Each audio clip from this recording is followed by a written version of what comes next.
Hello student, Girish sir की classes में आपका बहुत बहुत स्वागत है। स्टूडेंट, क्लास 10th हिंदी विषय के 20 बहुविकल्पी प्रश्नों का यह मॉडल पेपर नंबर 4 है, जिसमें कि 20 बहुविकल्पी प्रश्न होंगे, जो कि अब जो है इस वर्ष से OMR सीट पर इन 20 प्रश्नों का उत्तर आपको देना है। तो हम आइए शुरू करते हैं। हम पहला प्रश्न मॉडल पेपर नंबर 4 का पहला प्रश्न शुरू करते हैं स्टूडेंट। पहला प्रश्न है स्टूडेंट, बाबू गुलाब राय किस युग के लेखक हैं? बाबू गुलाब राय किस युग के लेखक हैं? भारतेंदु युग, द्विवेदी युग, शुक्ल युग, शुक्लांतर युग। तो स्टूडेंट, इसका सही आंसर होगा द्विवेदी युग। बी ऑप्शन सही होगा स्टूडेंट। दूसरा प्रश्न है स्टूडेंट इसी में ही, चिंतामणि किस विधा की रचना है? निबंध, कविता, नाटक, कहानी। तो ये चिंतामणि रामचंद्र शुक्ल जी की यह जो है निबंध है। रामचंद्र शुक्ल जी का यह निबंध है स्टूडेंट। अगला प्रश्न है, गबन किसकी रचना है? प्रेमचंद, जयशंकर प्रसाद, निराला, हरिकृष्ण प्रेमी। इसका सही आंसर होगा स्टूडेंट प्रेमचंद। गबन एक उपन्यास है स्टूडेंट। यह प्रेमचंद जी का एक बहुत महत्वपूर्ण उपन्यास है। चौथा प्रश्न है स्टूडेंट, शुक्ल युग की समयावधि है। शुक्ल युग की समयावधि है, इसका सही आंसर होगा 1919 ईस्वी से 1938 ईस्वी तक है। बी ऑप्शन सही होगा। नीड़ का निर्माण फिर किस विधा की रचना है? पांचवा प्रश्न है, नीड़ का निर्माण किस विधा की रचना है? तो स्टूडेंट, यह जो है हरिवंश राय बच्चन जी का आत्मकथा है। हरिवंश राय बच्चन जी का आत्मकथा है। प्रिय प्रवास किस युग की रचना है? प्रिय प्रवास किस युग की रचना है? द्विवेदी युग, भारतेंदु युग, प्रगतिवादी युग, छायावादी युग। इसका सही आंसर होगा स्टूडेंट द्विवेदी युग। यह जो है द्विवेदी युग की बहुत ही महत्वपूर्ण अयोध्या सिंह उपाध्याय हरिऔध जी का ये प्रिय प्रवास इनकी रचना है द्विवेदी युग की।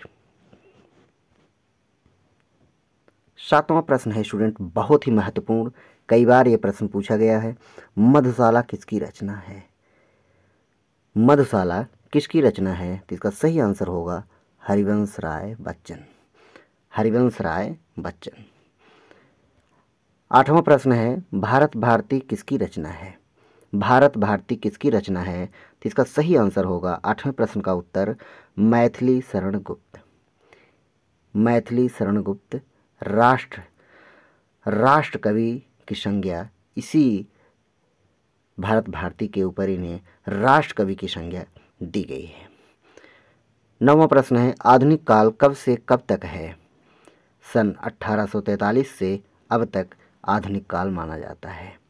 1843 ईस्वी से अब तक के समय को आधुनिक काल माना जाता है।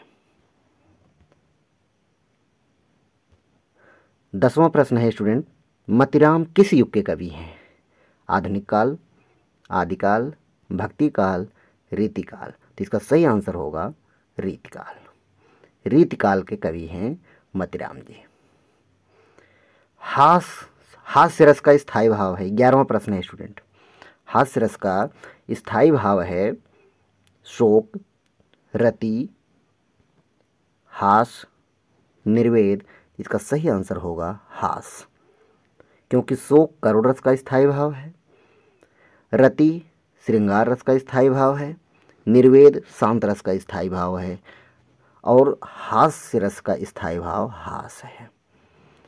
सोहत ओढ़े पीत पटु श्याम सलोने गात, मनो नील मणिशैल पर आतप पर्यो प्रभात।